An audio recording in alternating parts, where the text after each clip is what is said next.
안녕하세요. 와템랩스 박명규입니다. 이번 와템랩스의 쿠버네티스 관련 주제로 웨비나를 담당하게 되었습니다.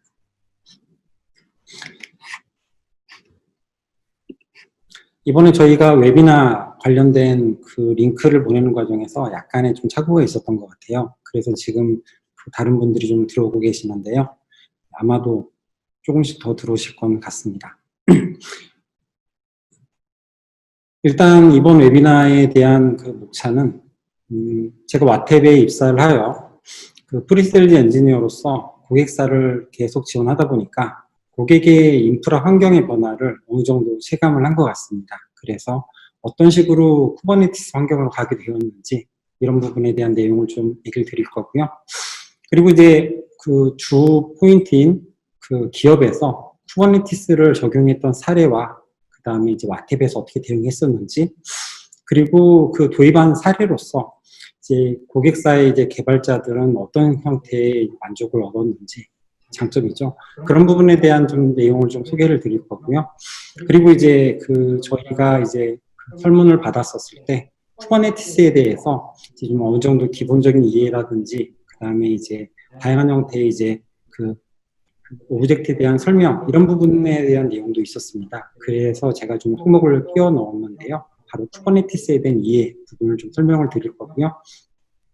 그리고 이제 와탭과 쿠버네티스에 대해서 간략하게 장표 몇 장으로 설명을 진행하도록 하겠습니다. 그리고 마지막으로 이제 그 마지막 부분에 Q&A를 통해서 혹시라도 질문이 있으시다라고 하면 간략한 건 답변을 드리겠고요.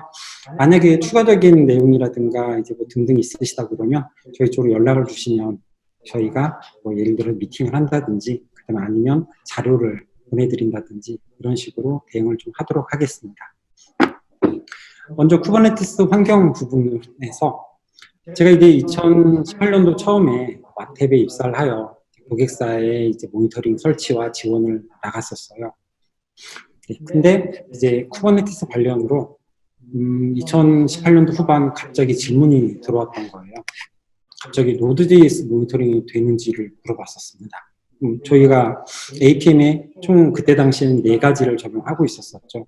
노드.js, 그 다음에 PHP, 파이썬, 그 다음에 자바. 그래서 저희는 당연히 된다라고 얘기를 했었는데 추가적인 또 질문이 나오는 겁니다. 네, 스프링 부트 모니터링 되나요? 그리고 연계 추적 되나요? 이런 형태의 질문이었었어요. 그래서 이제 당연히 된다라고 얘기를 하고 보니까 이제 저희 제품에 이제 POC를 하고, 그리고 이제 고객의 환경에 대응하기를 시작했던 겁니다.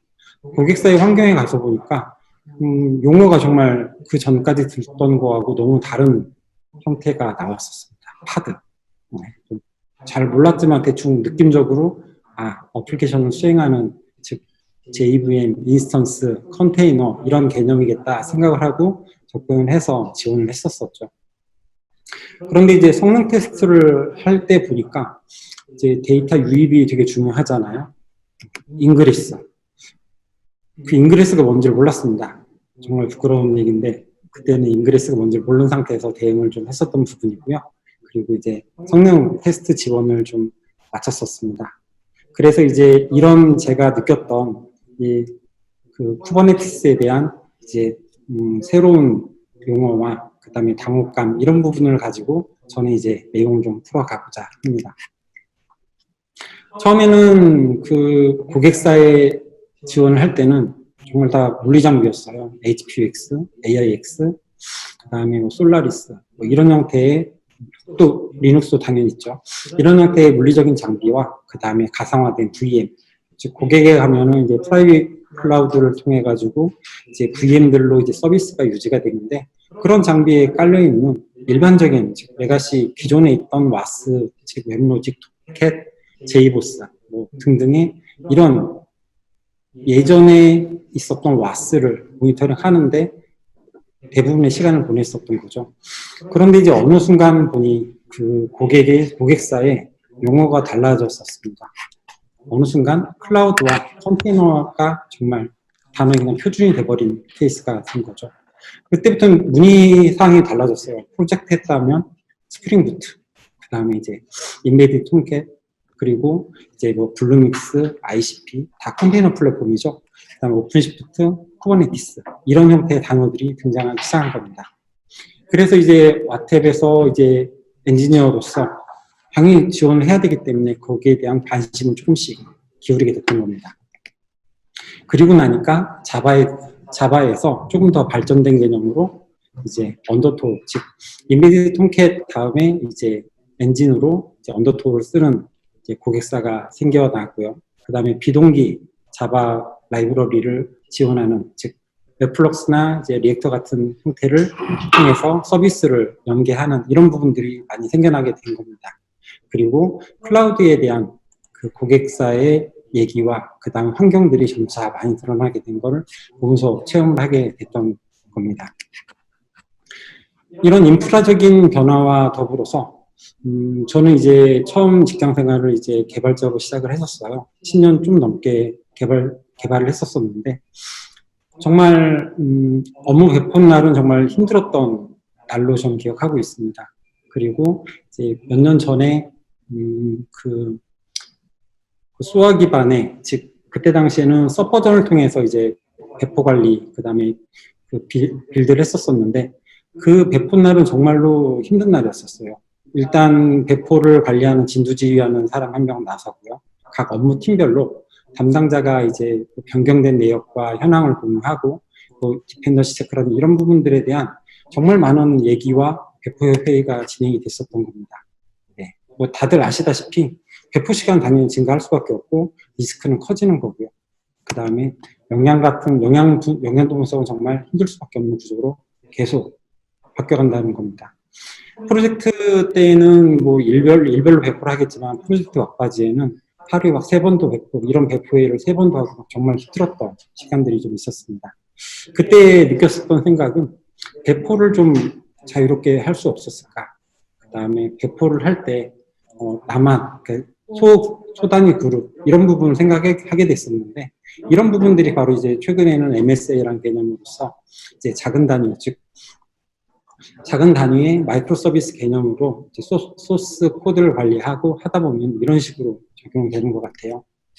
그리고 이제 또 장애가 벌어졌었을 때 이런 부분들도 정말 힘든 구조가 나오는 부분이었었습니다. 그리고 하나 내가 좀 잘못 짰는데 이런 부분으로 인해서 서비스가 마비가 되고 그 다음에 이제 그걸 고칠 때 다른 쪽에 또 다른, 즉 이번 5, 6번과 상관없는 게 또 껴들어가서 문제가 생기는 이런 다양한 형태의 경험을 했었던 것 같아요. 그리고 이제 고객사에서는 이제 부분적인 이제 업무 대응, 부하량이라는 이런 부분에 대한 컨트롤도 쉽지 않았었던 이런 현상들에 이제 의해서 이제 소프트웨어에 대한 이제 또 이제 개념이 약간 바뀐 것 같습니다. 타이트 커플링이라는 거에서 즉 밀접한 관계를 가진 모듈들의 결합에서 이제 약 루즈하게, 즉 관계성이 좀 적게 가져가는 루즈 커플링으로 인해서 향후에는 이제 정말 디커플링이라는 개념에 정말 독자적으로 이제 서비스를 처리할 수 있는 규모로 어플리케이션을 진화해 갈 겁니다. 현재 지금 MSA가 그런 사상인 거죠. 그래서 이 업무는 점차 이제 세분화되고 아주 수많은 어플리케이션 서비스로 구성이 된다는 겁니다. 이 관점에서 이렇게 수많은 어플리케이션들이 증가를 하게 됐었을 때 가장 관리적으로 문제가 되는 부분이 바로 인프라적으로 배포를 어떻게 할 것이며 그 다음에 에러난 부분에 대해서 어떻게 관리를 할 것이냐, 바로 이런 부분들에 대한 가장 문제점이 생기게 되겠죠. 복잡성은 당연히 증가하는 부분이고요. 이런 부분들이 바로 이제 그 대안을 찾기 위해서 다양한 시도들이 있었던 겁니다. 오픈시프트부터 쿠버네티스, 즉 컨테이너 그 관리라는, 컨테이너 플랫폼 관리라는 부분이 이제 나오게 되면서 가장, 즉 2017년도 이후에 가장 핫한 키워드가 바로 쿠버네티스라는 단어였었습니다. 물론 내용은 어차피 웹페이지에 잘 나와 있다시피 구글에서 이제 자기들이 관리하는 환경을 쿠버네티스 통해서 관리를 하고 그걸 이제 오픈소스로 푼 내역이에요.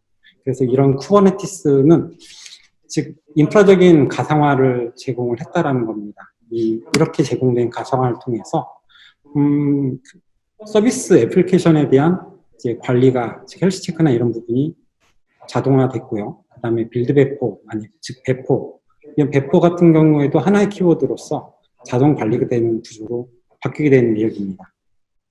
즉, 특정 업무 단위를 복수계, 즉 수많은 단위 어플리케이션을 배포한다 하더라도 키워드 하나만으로서, 즉 커맨드 하나만으로서 이제 신속하고 안전하게 정확하게 배포가 되는 구조를 이제 바로 만들어낸 거죠. 그럼으로써 소수 인원으로도 이렇게 이제 엄청 규모가 큰 규모의 어플리케이션을 관리할 수 있는 구조가 된 것 같습니다. 이렇게 장점, 즉 인프라적인 장점을 가진 쿠버네티스를 가지고 와테베의 이론으로서 이제 엔지니어로 지원했었던 내역에 대해서 간략하게 소개를 드리겠습니다.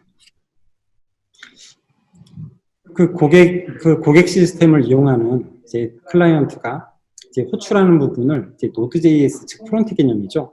Node.js가 받아서 백엔드 쪽으로 이제 필요한 부분에 대한 정보를 호출한 다음에 그거를 이제 HTML로 맞춰가지고 그게 클라이언트로 내보내는 구조의 서비스였었어요.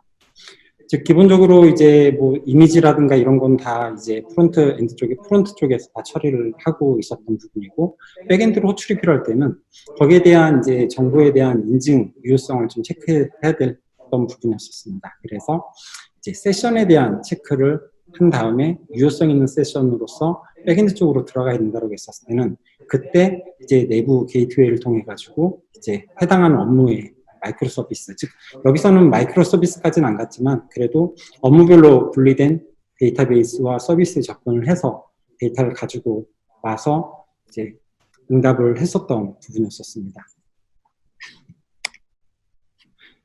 이 케이스는 이제 2018년도 하반기에 이제 적용이 됐었던 거고요. 네, 그 내부 베어메탈로서 이제 쿠버네티스 클러스터에 이제 서비스가 구축됐던 부분입니다. 그리고 뭐 내용 아시는 분들도 아시겠지만 BFF 패턴으로 이제 서비스 모델링이 됐던 부분입니다. 그리고 이때는 와탭은 그때 당시에는 쿠버네티스에 대한 모니터링을 하지 않았었던 부분이고요. 그때는 없었습니다. 그리고 와탭은 그때 당시를 기점으로 쿠버네티스에 대해서 모니터링이 필요하다. 그리고 우리도 쿠버네티스에 대응을 해야 된다. 라는 관점을 이제 생기게 됐던 계기가 된 프로젝트였었습니다. 그때는 이제 와테브를 통해서 Node.js와 그 다음에 이제 자바, 즉 스프링부트로 구성된 자바 그 어플리케이션에 모니터링 걸어서 연계 추적으로 서비스와 이제 그 분석 APM 모니터링 데이터를 제공했었던 케이스였습니다. 즉 두 번째 B사의 경우에서는 좀 업무 처리 단위라든지 그 다음에 부하량이 엄청 큰 사이트입니다. 그러다 보니까 이제 또 여기에서는 이제 업무에 대해서 또 MSA 구조를 열심히 이제 적용을 하기 위해서 노력했던 사이트로 생각됩니다. 그러다 보니까 즉 사용자 구분에 따라서 이제 접근 포인트가 달라지게 되고요. 즉 쿠버네티스에서는 이제 제공되는 여러 가지 서비스, 파드 단위의 어플리케이션 서비스들을 이제 네임스페이스라는 영역으로 분리해서 처리를 하고 서비스를 할 수 있는 그 구조를 가지고 있습니다. 여기에서는 네임스페이스를 나눠서 일반적인 사용자 접근하는 프론트엔드의 네임스페이스와 그다음 기업 사용자가 이제 접근하는 프론트엔드의 네임스페이스가 달랐다는 거죠. 그리고 접근 포인트를 좀 다양화해서 일부 장애가 나더라도 다른 쪽, 즉 웹페이지로 볼 때는 서비스가 이제 문제가 있다 하더라도 내부적으로 이제 기업 연동에 의해서 상품을 팔고 하는 부분에 문제가 없도록 이런 형태의 이제 다양한, 즉 위험을 분산시키는 거죠. 이런 부분에 대한 서비스를 구조를 채택을 해서 이제 서비스를 구성한 거고요. 서비스를 이제 제공하고 있다는 겁니다. 그리고 여기 이 회사의 같은 경우에는 이제 퍼블릭 클라우드 기반으로 쿠버 클러스터링을 이제 해서 서비스를 제공하고 있고요. 현재 1000개 이상의 파드를 통해서 서비스를 운영 유지를 하고 있다는 겁니다. 현재 여기에서는 HPA를 통해서, 즉 수평 확장 기능을 통해 가지고 이제 부하 부분이나 뭐 특정 시점에 따라서는 자동으로 스케일아웃이 되는 이런 구조를 사용하고 있습니다. 그리고 그 내용도 그 직전 A사 사례처럼 BFF 패턴을 채용해서 이제 서비스를 구성해서 지금 서비스 제공하고 있습니다. 두 가지 케이스에서 공통적인 이제 개발 담당자들의 장점 부분이 있었어요. 그 내용은 바로 이제 배포가 언제 어느 때나 작은 단위로도 배포가 가능했다. 있다라는 부분이고요. 새로운 이제 서비스 개발에 부담이 없다라는 부분입니다. 그리고 이제 어떤 그 버전업이라든지 이런 걸 진행한다 하더라도 기존처럼 이제 그 디펜더시나 이런 체크할 필요 없이 별도의 마이크로 서비스와 서비스를 그 추가함으로써 손쉽게 추가 가능하다라는 부분과 특정 부위에 부하가 몰렸었을 때 그런 부분에 대해서 대응도 되게 쉬워졌다라는 내용의 개발팀의 좀 의견이 좀 있었던 거고요. 실제적으로 이제 A사 같은 경우에는 보통 이제 그 서비스를 개발하고 나서 통합 테스트를 하고 성능 테스트를 한번 부하 테스트를 하게 됩니다. 그때 당시에 그 업무에 대한 시나리오를 이제 부하 테스트를 시작을 했는데 일반적으로 부하 테스트가 즉 업무 단위가 쭉 나눠져 있다 보면 보통 하루 안에 끝내기가 정말 쉽지는 않습니다. 왜냐하면 시나리오별로 테스트하다 보면 앞단에서 장애를 받게 되면 그걸 분석하고 조치하는 데 시간이 꽤 걸리고요. 뒷단 담당자들은 그냥 기다리다가 다음번에 자기 차례가 오면 자기 쪽에 장애를 먹고 또 분석하고 대응하는 이런 일련의 과정들이 걸릴 수밖에 없었던 거죠. 그때 이제 와탭 이론으로서 이제 부하 테스트에 참석을 해서 보게 되니까 일반적인 뭐 설정이나 이런 거는 바로 이제 설정을 배포해가지고 이제 대응을 하는 부분이고요. 로직이 잘못 짜지거나 그냥 CPU 부하나 이런 부분이 발생한 부분에 대해서는 이제 파드에 대한 즉 디플로이먼트의 리플리카스 설정을 변경해서 그런 부분을 부하를 바로 해소시키고 이제 다음 시나리오 진입하는 이런 형태로 처리를 했었습니다. 그래서 그 성능 테스트를 하루, 즉 12시는 넘었었는데 하루 만에 다 성능 부하 테스트를 하루 만에 다 끝냈었던 그런 좀 신기한 경험도 했었던 이야기입니다.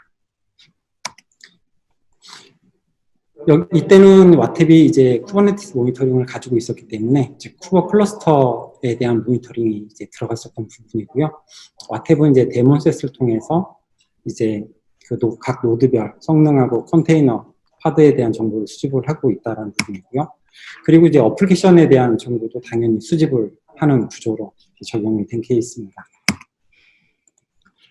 그리고 이제 이렇게 사용을 했었던 즉 인프라 변경된 인프라의 그 쿠버네티스에 적용된 케이스와 그 다음에 고객사에 적용했던 내용을 가지고 이제 쿠버네티스의 기본적인 아주 개략적인 설명을 잠깐 드리고자 합니다. 쿠버 클러스터는 기본적으로 마스터 노드하고 그리고 이제 일을 하는 워커 노드로 나눠져 있어요. 그리고 실제적으로 일을 하는 거는 파드란 단위에 이제 바로 이 어플리케이션 처리하는 구성 요소로 구성되어 있습니다. 마스터 노드는 이런 파드에 대한 이제 배포라든지 이런 부분이 있었을 때 스케줄러를 통해서 어느 파드에 배포할 건지를 생각해내는 부분과 그 다음에 이제 쿠버 클러스터에 필요한 정보들을 저장하는 DCB 그리고 커맨드를 처리하는 API 서버 등등 이런 형태로 구성이 되겠고요.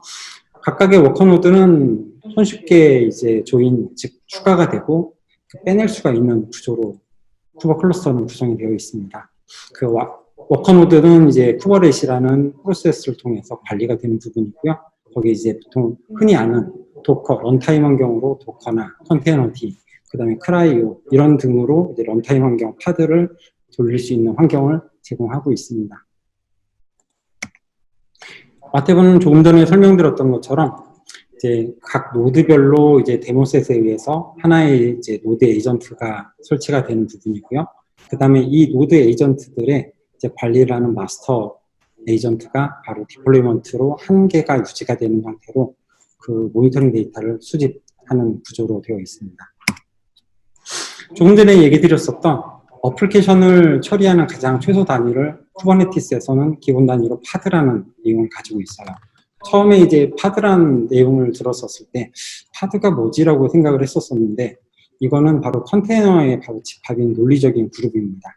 즉 하나의 즉 프로세스 단위로 처리가 되는 컨테이너를 그 결합 즉 밀접한 연관이 있는 컨테이너들을 나눠서 관리하게 됐었을 때는 그거를 처리하고 유지하는데 또 많은 복잡도가 생기게 된다는 거죠. 그래서 논리적인 그룹인 파드 단위 안에서 네트워크라든지 스토리지를 공유하면서 서비스를 유지하는 구조로 쿠버네티스에선 파드라는 기본적인 단위로 서비스와 애플리케이션을 유지하는 구조입니다.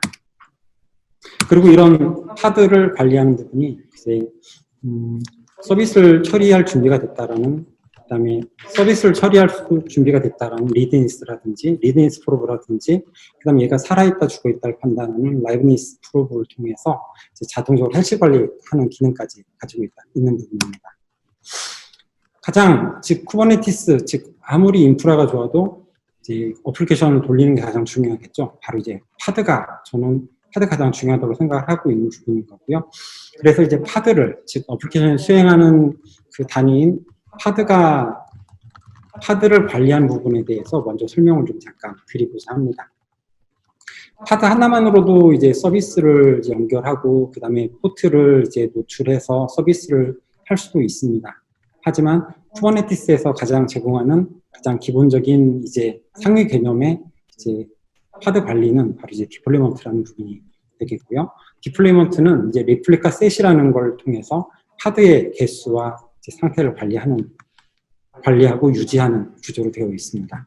그리고 일반적으로 이제 톰캣이나 이런 형태로 서비스를 계속 돌리는 건 파드 그 디플로이먼트나 이런 형태로 돌리겠지만 그 이례적인 배치 잡이라든가 이런 부분들은 이제 그다음에 이제 시간적으로 이제 주기적으로 수행하는 크론 잡을 통해서 처리하는 기능을 가지고 있어요. 그리고 와탭처럼 이제 모니터링, 즉 CNCF 진영에서는 이제 최근에 유행하고 있는 플런드 같은 경우에도 데몬셋을 통해서 각 노드별로 이제 로그 정보를 수집한다든지 이런 부분을 지원하는, 즉 노드별로 하나씩만 수행하도록 그 설정이 되어 있는 데몬셋이라는 개념도 파드 관리에서 지원하고 있는 개념입니다.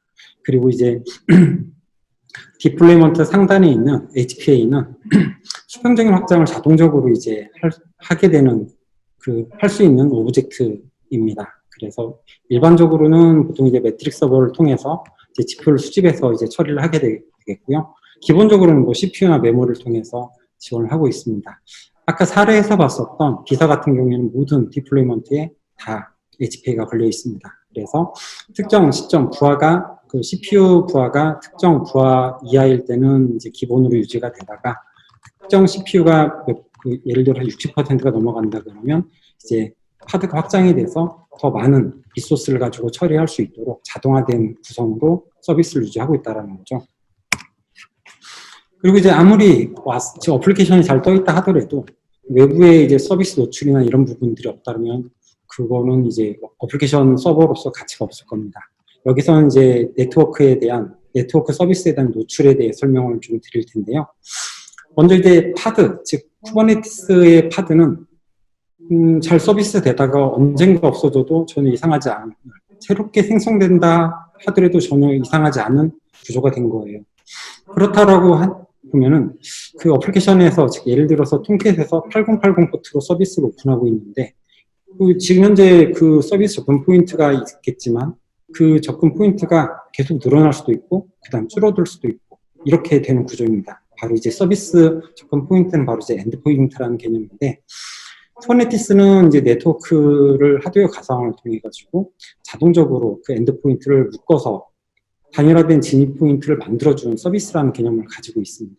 그래서 이걸 통해서 이제 아무 생각 없이 나는 그 와스의 엔드포인트, 즉 서비스에 접근할 거야 라고 그 이름만 쫓아가게 되면 거기에서 관리가 되고 있는 몇 개의 파드든 간에 자동 연결된 서비스를 이용할 수 있다는 거죠. 그리고 옆에 이제 ing라고 되어 있는 인그레스는 이제 L3 레벨의 이제 로드 밸런서입니다. 정말 쿠버네티스 일반적인 로드 밸런서는 L4 레벨로 많이 인식을 하고 있는데요. 실제적으로 이제 고객사 환경에서 체크를 하다 보면 이제 로드 밸런싱이 잘 되지 않는 케이스를 많이 만나게 됩니다. 하지만 이제 그 쿠버네티스, 즉 와탭의 이제 트랜잭션별 상세 기능을 보게 되면 그 로드 밸런싱 여부를 바로 판단하실 수가 있는데, 이걸로 봤었을 때 쿠버네티스 기반화에서는 정말 로드 밸런싱이 잘 되는 걸 바로 확인되더라고요. 그만큼 인그레스에 대한 이제 L3 레이어의 로드 밸런서는 정말 그 중요한 그 서비스 제공 포인트가 되는 것 같습니다. 그리고 이제 그 쿠버네티스는 기본적으로 로그를 디스크에 안 쌓는 걸 추천하는 부분이고요. 즉 스탠다드 아웃풋으로 하는 부분이고, 그리고 이제 스토리지는 기본적으로 empty 볼륨을 통해서 즉 휘발성 볼륨 형태로 제공이 되는 게 기본입니다. 하지만 그 처리하고 있는 어플리케이션의 상태라든지 등에 따라서는 꼭 디스크에 남겨야 되는, 꼭 정보가 사라져서는 안 되는 것들이 존재하게 된다는 거죠. 그래서 이제 여기서는 이제 어플리케이션 개발자 레벨과 이제 인프라, 클러스터를 관리하는 사람은 약간 나눠져서, 이제 클러스터 관리하는 사람은 이제 스토리지 클래스, 뭐 스토리지 클래스는 다양한 형태가 될 수 있겠죠.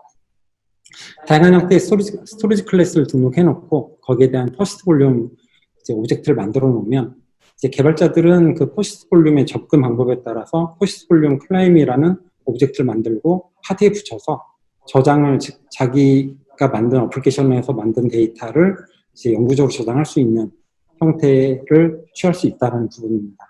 즉 어플리케이션 서비스 처리할 때 어떤 어플리케이션이 논리적으로 소리스 네트워크로 응답이 가는 것도 좋겠지만, 파드, 아니 그 디스크를 통해서 어떤 처리한 결과라든지 아니면 데이터를 전달하는 이런 부분에 대한 거 중요하기 때문에 스토리지 부분도 현재 여기에서 간략하게 설명을 좀 해놓은 부분이에요. 그리고 이제 그 와스나 이런 걸 운영하다 보면 그 환경 변수뿐만 아니라 다양한 형태의 컴피그 관리를 하게 됩니다. 쿠버네티스에서도 이런 컴피그에 대한 관리를 컴피그 맵이라는 걸 통해서 이제 제공을 하고 있는 부분이고요. 하지만 이제 패스워드나 이런 부분에 대한 관리는 시크릿이라는 형태의 오브젝트를 통해서 암호화돼서 메모리 기반으로 제공하는 그 구조도 가지고 있습니다. 지금 이렇게 잠깐 동안 얘기 드렸던 항목 중에서 쿠버네티스의 오브젝트에 대한 설명이 가장 되게 알게 되면 정말 편할 텐데요. 그 중에서 가장 핵심적인 오브젝트에 대해서 간략하게 정리를 해봤습니다.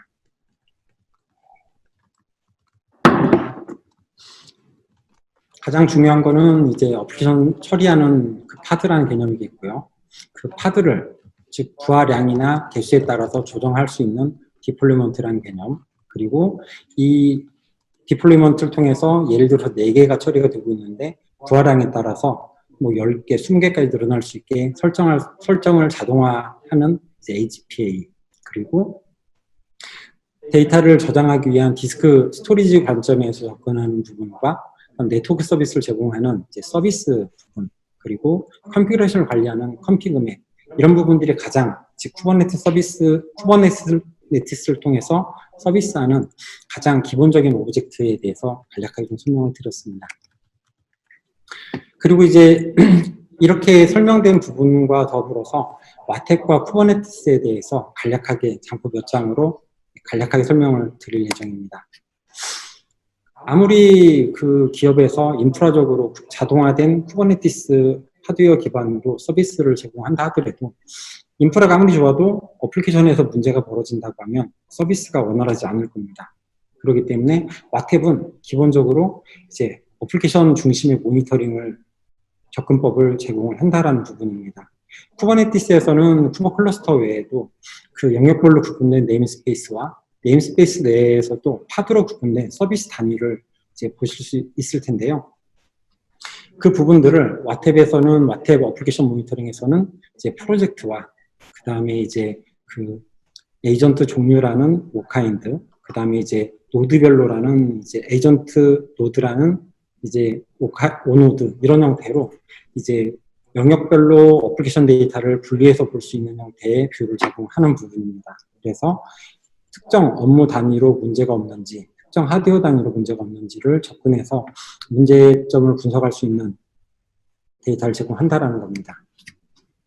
그리고 이제 컨테이너 매비를 통해서 해당 즉 워크노드별 파드나 이런 정보를 분리해서 봄으로써 현재 그 쿠버 클러스터 내에서 컨테이너 상태를 한눈에 판단할 수 있고요. 그다음 이벤트 내역을 확인할 수 있는 이런 페이지도 제공하는 부분입니다. 그리고 컨테이너, 즉 쿠버 클러스터의 상태와 그다음에 파드별 상세 모니터링, 이런 부분들도 대시보드로 제공하는 형태를 가지고 있습니다. 그리고 와탭은 물론 2018년도에 처음 이제 쿠버네티스를 경험하고 현재는 이제 KCSP에 대한 이제 인증을 좀 진행하고 있습니다. 그리고 와탭에서는 향후에도 쿠버네티스에 대해서 계속 지원을 당연히 해야 되는 부분인 거고요. 이제 앞으로도 그쪽 쿠버네티스 그 모니터링 서비스 개발에 더욱 더 신경을 많이 쓸 예정으로 있습니다. 이렇게 해서 제가 준비했던 그 PPT하고 장표에 대해서 내용을 좀 설명을 좀 다 드렸고요. 혹시 질문이 있으시다라고 하면 질문을 주시게 되면 거기에 대해서 답변과 얘기를 나눌 수 있도록 하겠습니다.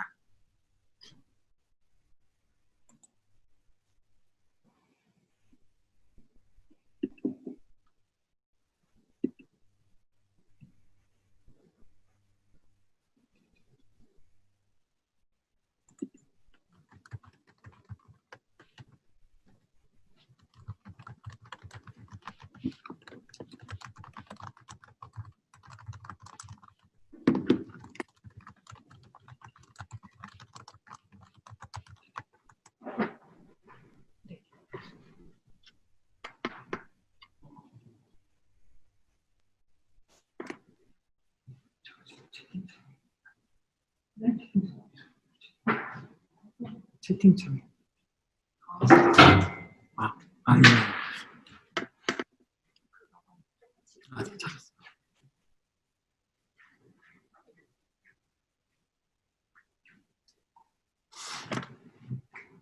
혹시 그 질문 주셨던 쿠버네티스와 도커 차이점, 장단점을 알 수 있을까요? 라고 얘기하셨는데요. 물론 도커를 통해서도, 도커 수험을 통해서도, 네, 도커 수험을 통해서도 자동 관리하는 건 있습니다. 하지만 그 컨테이너 관리 플랫폼 자체가 쿠버네티스가 이제 대세가 됐다라는 부분인 거고요. 그에 맞춰서 이제 오픈시프트도 쿠버네티스를 이제 제공하는, 그러니까 지원, 그 명령어 인터페이싱을 한 거겠죠. 그런 것들을 지원하는 게 있는 부분이고요. 그 도커는 기본적으로 기존에 이제 도커 같은 경우에는 그 내부적으로 이제 관리 정보나 이런 것들을 좀 많이 가지고 있었던 것 같아요. 하지만 이제 그 도커 외에 이제 쿠버네티스에서는 이제 도커와 런타임 환경으로 도커와 컨테이너D, 크라이오 등 다양한 형태를 이제 지원하면서 좀 더 라이트하게 가져갈 수 있다는 부분이 있겠고요. 도커 수험을 얘기한다라고 하면 제가 보기엔 뭐 그 처리하고 돌리는데 그렇게 많은 차이는 없다라고 판단하고 있습니다. 그리고 비용도 어떻게 보면은 쿠버네티스가 좀 더 많이 들겠죠. 하지만 이제 기본적으로 대용량 처리라든가 이런 부분에 대해서는 쿠버네티스가 좀 더 그 보편 진보화된 기술로 판단을 하고 있습니다.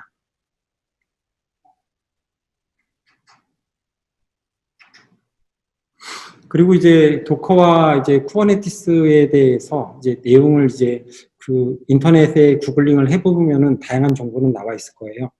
그리고 이제 적용하는 사례 같은 경우에도 많이 나와 있을 텐데 이런 부분을 통해서 이제 기업의 환경에 맞는 형태로 적용하는 게 더 맞다라고 판단하고 있습니다. 즉 쿠버네티스를 통해서 이제 즉 인프라 관리 인원이 뭐 축소가 돼서 비용이 더 적게 들어간다 이런 관점으로 접근할 부분은 아니고요. 서비스를 제공하는 품질과 관리하는 부분이 자동화되고 이런 부분들로 접근해야 되는 게 맞다고 판단하고 있습니다.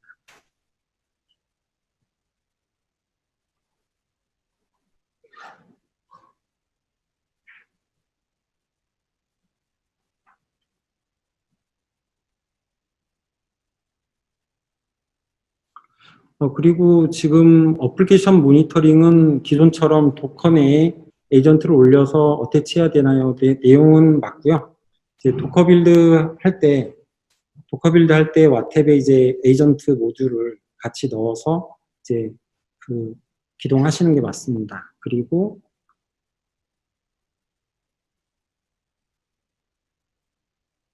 여기 와탭에서는 그 쿠버네티스에 제공하는 MySQL 오퍼레이터나 포스그레이스 SQL 오퍼레이터 같은 오퍼레이터도 지원하나요?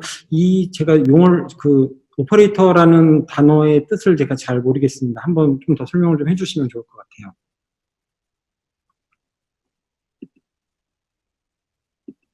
기본적으로 와탭에서 제공하는 이제 데이터베이스 모니터링은 그 JDBC 통신을 통해서 서비스에 접근해가지고 성능 데이터를 가지고 오는 부분입니다. 근데 이제 오퍼레이터라는 부분은 제가 약간 좀 그 이해를 잘 못해가지고 다시 한번 설명 주시면 답변하겠습니다.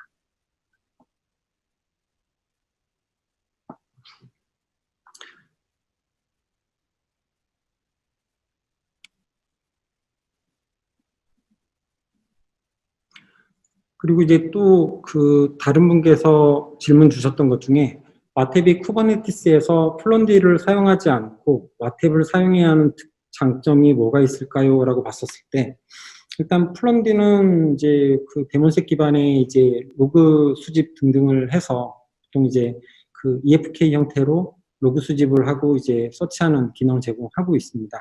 와탭에서는 현재 아직까지는 노출된 로그 모니터링은 현재까지는 없고요. 그 다음에 이제 쿠버네티스를 모니터링을 할 때 대부분 다 보게 되면은 그 프로메테우스하고 그 다음에 이제 기존의 ELK 지금 이제 EFK 형태로 많이 진화하는 부분으로 모니터링을 하고 그라파나를 통해서 시각화된 모니터링을 하고 있는 고객사를 꽤 많이 봤습니다.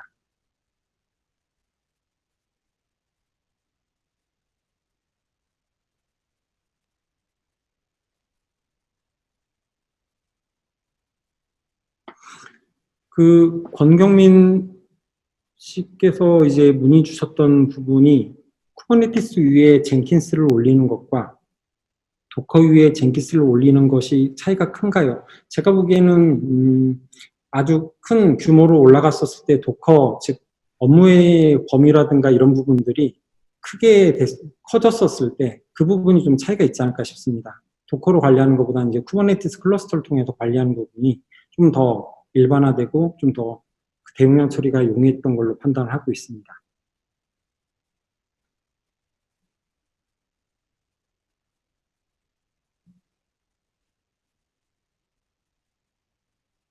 시크릿 파일은 어떻게 관리하시나요? 인데 혹시 시크릿이라고 하면은 쿠버네티스 제공하는 오브젝트 시크릿을 얘기하는 것 같습니다. 잠시만요.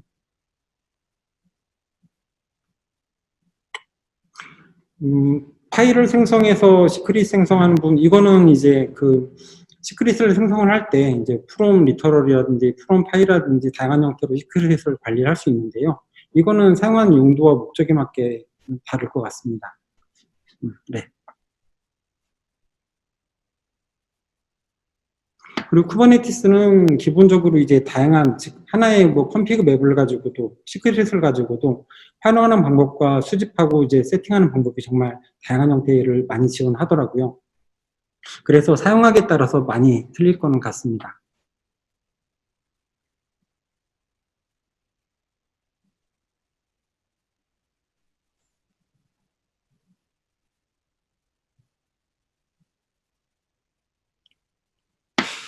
그 DK님께서 문의 주셨던 오퍼레이터는 제가 좀 내용을 잘 모르겠습니다.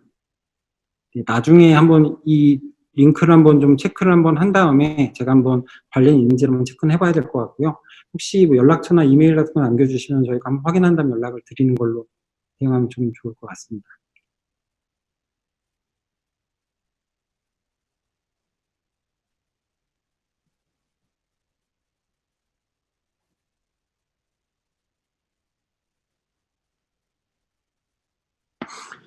네, 그 DY 조라는 분께서 이제 문의 주셨던 내용은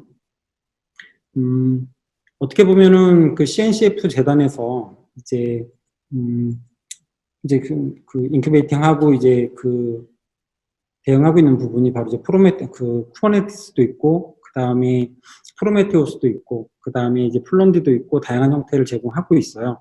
그리고 이제 그 가장 사람들이 처음에 쿠버를 깔았었을 때 프로메테우스가 보통 일반적으로 설치가 돼 있는 거는 저희가 이제 쿠버네티스 환경을 대응하면서 공통적으로 보는 내용이었었습니다. 이제 기본적으로 이제 프로그램이 잘 나와 있어서 기본적인 뭐 파드 정보라든지 컨테이너 정보를 다 수집을 해가지고 그래파나로 이제 세팅해서 이제 모니터를 많이 하고 계시는데, 와탭은 어떻게 보면은 그 와탭의 모니터링 사상과 관련해서, 즉 와탭에서 그 쿠버네티스 모니터링을 어떤 식으로 해야 된다는 사상과 관련해서 상용화 툴로서 이제 정보를 수집하고 거기에 대한 이제 그라파나처럼 이제 뷰 화면을 제공하고, 그 다음에 고객의 니즈 사항을 받아서 개발해서 다시 또 새로운 인사이트를 보여주고, 그 다음에 어플리케이션에 대한 이제 조합된 형태로 그 모니터링을 할 수 있는 구조를 만들어주는 게 와팁이다라고 보시면 될 것 같고요. 즉, 프로메테우스를 통해 가지고 이제 기본적인 이제 시스템 리소스나 이런 쿠버네티스에 대한 리소스 정보는 수집은 다 가능한 걸로 하겠죠. 네. 그렇게 알고 있습니다.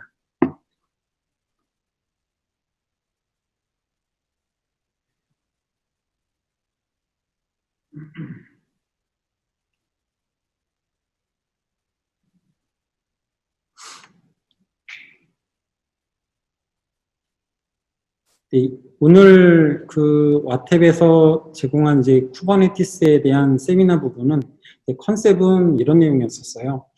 와탭에서는 처음에 이제 지금 어플리케이션 전문 모니터링 형태로 이제 고객을 대응하다 보니까 어느 순간 환경이 변했다라는 거였었습니다. 그래서 최근에는 고객사들이 너도 나도 할 거 없이 그 쿠버네티스 환경으로 시스템을 구축을 하고 차세대를 하고 이런 부분을 진행하고 있어서 이에 발맞춰서 이제 와탭도 이제 대응을 하고 있었던 부분에서 쿠버네티스를 통해서 이제 그 고객들이 어떤 점으로 적용을 했고 어떤 점이 좋아졌는지 이런 부분에 대한 간략한 공유와 쿠버네티스가 앞으로의 인프라의 이제 흐름이다라는 거를 내용을 좀 얘기 드리는 거였고요. 그리고 이제 이 웨비나를 들으시는 분들께서도 쿠버네티스에 대해서 혹시라도 이제 관심이 있으셨거나 아니면 그 내용을 잘 모르셨다라고 하면 쿠버네티스를 이제 관심을 가지시고 인프라의 환경 변화 부분도 같이 이제 그 쫓아가셨으면 좋겠다라는 생각에서 이 웨비나를 이제 주제를 정했었던 부분이었었습니다.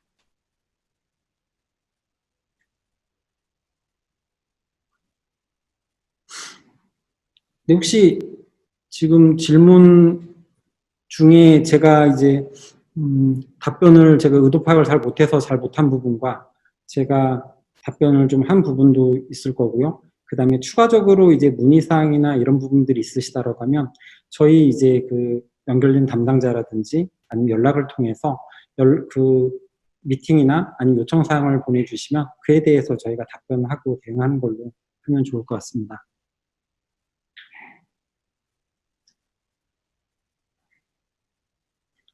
네, 현재 지금 시작한 지는 한 40분여가 됐는데요. 혹시 다른 또 질문은 없으실까요?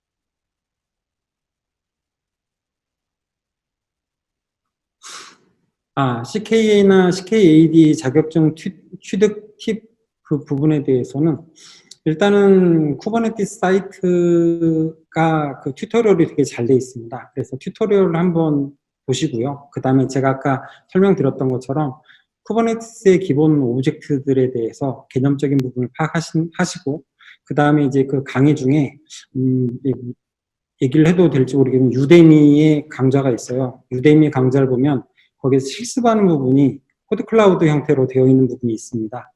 그 내역으로 이제 내용을 준비하시고 그 내용을 준비하시면서 이제 kubernetes.io의 닥스 부분을 참조해서 준비하신다라고 하면 크게 문제는 없으실 겁니다.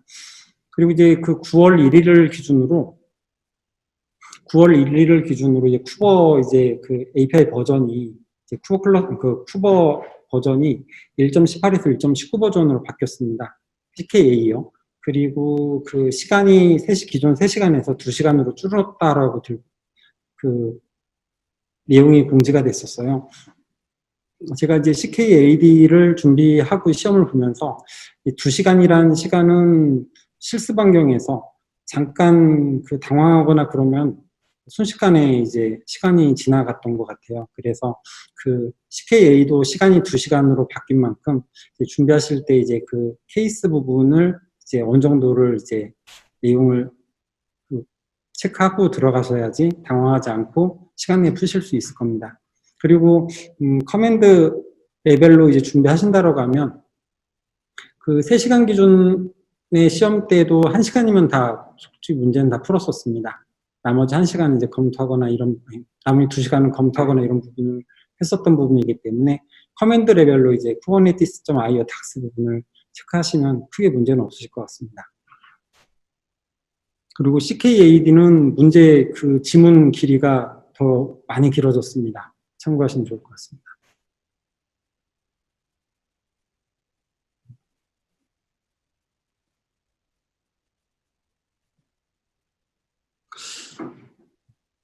네, 지금 와탭은 이제 그 클라우드 서비스, 현재 와탭은 이제 사스로 서비스를 하고 있는데요. 기존에 이제 마켓플레이스에 이제 그 AWS 마켓플레이스의 좀 내용 부분을 저희가 좀 정비하는 부분으로 알고 있습니다. 자세한 내용은 이제 와팁 쪽으로 연락해 주시면은 저희가 아마 그 클러스터, 즉 퍼블릭 클라우드에서 사용하실 때 이런 부분에 대한 이제 이점이라든가 내용을 좀 안내해 드릴 수 있을 것 같아요.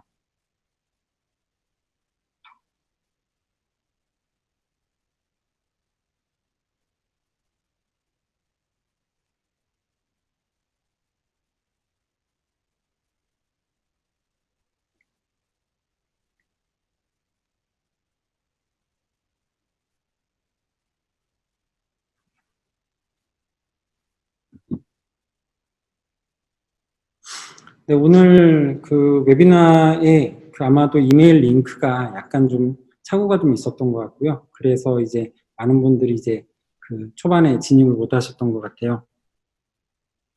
네. 쿠버네티스 라이선스 비용은 어떻게 되나요? 라고 했었을 때 아마 그 쿠버는 이제 그 구글에서 이제 오픈소스로 풀었던 부분이고 즉 퓨어 쿠버네티스 클러스터 구축하시는 데는 별다른 문제는 없으십니다. 즉 라이선스 비용은 문제 없다라는 거고요. 그리고 실제적으로 이제 그 퍼블릭 클라우드에서 네, 와켓 모니터링 라이선스 부분은 저희 영업팀 쪽으로 한번 연락을 좀 주셔야 될 것 같습니다. 아니면 메일 주소 남겨주시면은 저희가 관련된 단메일을 갈 수 있도록 하겠습니다.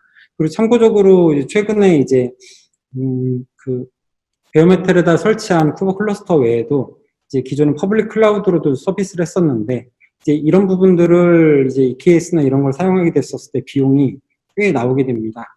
그래서 이런 부분들을 어떤 이제 고객사에서는 이제 그 EC2라는 이제 컨테이너 VM을 할당한 다음에 그 VM 간에 이제 쿠버 클러스터를 구성을 해서 서비스를 기획하는 그 고객사도 있습니다. 그렇기 때문에 이런 부분들은 아마 비용적인 문제를 가지고 자기들이 이제 그 쿠버 그 클러스터와 노드 관리를 하겠다라는 관점에서 이런 부분도 충분히 가능한 부분입니다. 와텍도 내부적으로는 이제 쿠버 클러스터를 로컬로 구성해가지고 서비스나 이제 개발 환경 등 돌리고 있습니다.